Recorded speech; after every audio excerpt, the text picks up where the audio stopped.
Good morning అండి. ఇదిగోండి మోంతా తుఫాను. అందరూ ఇంట్లో జాగ్రత్తగా ఉండండి.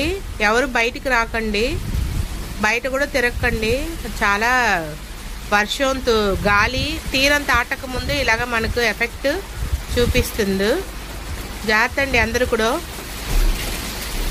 మా మొక్కలన్నీ కూడా పడిపోయిందండి. ఇదిగోండి మా టమాటా మొక్కలన్నీ కూడా పడిపోయింది.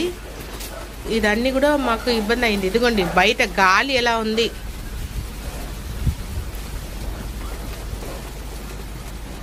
చాలా పెద్ద పెద్ద గాలి వచ్చేస్తుంది, వర్షం కూడా వస్తుంది. ఇళ్ళల్లో మీరందరూ బయటికి వెళ్ళకుండా ఇళ్ళల్లో ఉండి జాగ్రత్తగా ఉండండి. రేకులు ఉన్న ఇల్లు అంతా కూడా బయట ఎగిరిపోతుంది. జాగ్రత్తగా ఉండండి సేఫ్ ప్లేస్లో.